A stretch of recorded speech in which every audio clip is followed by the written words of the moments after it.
Pada suatu hari Rasulullah SAW ditemui oleh malaikat Jibril. Rasul pun bertanya, "Ada apa wahai Jibril?" Jibril menjawab, "Wahai Muhammad, sesungguhnya hari ini Allah Subhanahu wa Ta'ala sedang mengobarkan nyala api neraka, dan seluruh para malaikat amat ketakutan. Mereka tidak tahu harus bagaimana. Untung aku ingat," kata Jibril, "bahwa engkau Muhammad adalah sumber cinta dan sayang Allah Subhanahu wa Ta'ala kepada alam semesta. Dengan alasan itu aku kesini, bertabaruk mengambil berkah dengan cinta Allah kepada dirimu, ya Rasulullah, ya Muhammad." Rasulullah terdiam beberapa saat, kemudian bertanya lagi, "Wahai Jibril, ceritakan padaku bagaimana neraka itu sesungguhnya." Jibril menjawab, "Wahai Muhammad, neraka itu bagaikan lubang-lubang yang terdiri dari 7 tingkat. Jarak antara satu lubang dengan yang lain ialah perjalanan 70 tahun. Lubang paling bawah adalah lubang yang paling panas." Nabi SAW meneruskan pertanyaannya, "Lalu siapakah penghuni lubang-lubang neraka itu, wahai Jibril? Sampaikan kepadaku, Jibril." Jibril menjawab, "Lubang yang paling bawah diciptakan untuk orang-orang munafik. Lubang yang berikutnya untuk penyembah berhala, lalu untuk penyembah bintang dan matahari." Jibril terus menerangkan penghuni tingkatan neraka hingga lubang yang kelima, tempat umat Yahudi, dan yang keenam dihuni oleh umat Nasrani. Setelah menjelaskan penghuni 6 tingkatan neraka, Jibril diam cukup lama. Rasulullah SAW penasaran dan bertanya kepada Jibril, "Wahai Jibril, siapakah penghuni neraka yang ke-7?" Jibril diam saja tidak menjawab. Rasulullah SAW mengulangi pertanyaannya, tapi Jibril tetap diam.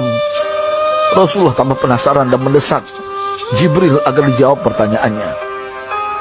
Akhirnya Jibril pun berkata, "Umatmu, wahai Muhammad, mereka itu para pelaku dosa besar di kalangan umatmu, yang dimana sampai mereka mati belum sempat bertaubat."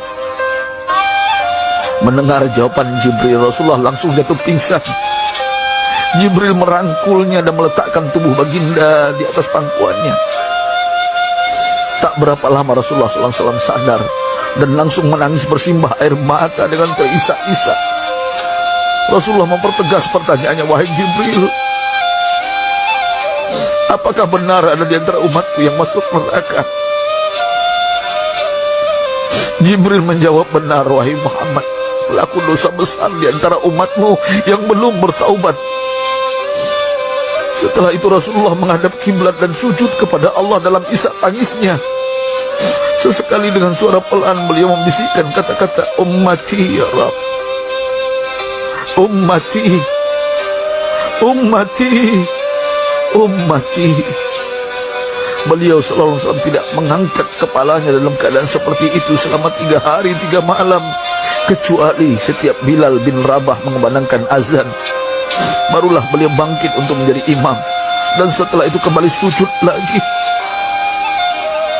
Pada hari ketiga Abu Bakar menyadari hal ini, beliau mengetuk pintu Rasulullah dan mengucapkan salam 3 kali, namun tidak terdengar jawaban. Abu Bakar sedih dan berseru di hadapan pintu Nabi besar Muhammad SAW, "Apakah ada jalan untuk masuk ke rumahmu ya Rasulullah?" Tetap tidak ada jawaban. Di jalan Abu Bakar bertemu sahabat Umar. "Mengapa engkau menangis, wahai Abu Bakar?" kata Umar. Abu Bakar menceritakan keadaan Rasulullah SAW. Maka Umar pun melangkah menuju rumah Rasulullah, dan terjadilah hal yang sama. Umar pun pulang dan menangis. Di jalan Umar bertemu sahabat Salman Al-Farisi. Dengan terisak Umar bercerita kepada Salman hingga membuat dia amat sedih, namun tidak berani mengulangi hal yang sama.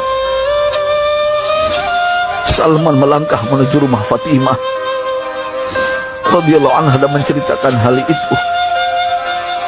Setengah berlari Fatimah menuju rumah ayah tercinta dan mengetuk pintu sambil mengucapkan salam. Mendengar suara lembut putri tercinta, sejuklah dada Rasulullah.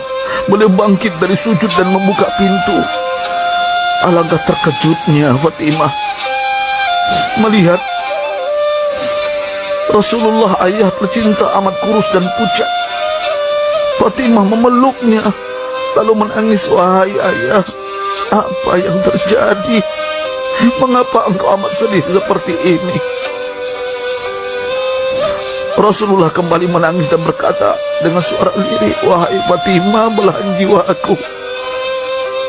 Bagaimana mungkin aku tidak sedih sedangkan Jibril mengatakan akan ada kelak umatku yang akan masuk neraka.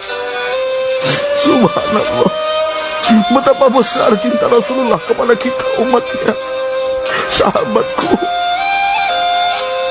Rasulullah mencintai kita. Antaman ma'aman ahbabta, engkau akan berkumpul dengan orang yang kau cintai. Mari kita mencintai baginda Nabi besar Muhammad SAW yang mencintai kita umat yang tidak rela kita masuk neraka. Mari kita mencintai beliau dengan berselawat. Sahabatku, sampaikan, Rasul mengajarkan kepada kita, man dalla ala khairin falau mislu ajri fa'ili. Siapa yang menunjukkan kepada kebaikan, maka dia akan mendapatkan pahala seperti orang yang mengerjakannya. Mudah-mudahan ini menjadi pahala jariah bagi kita.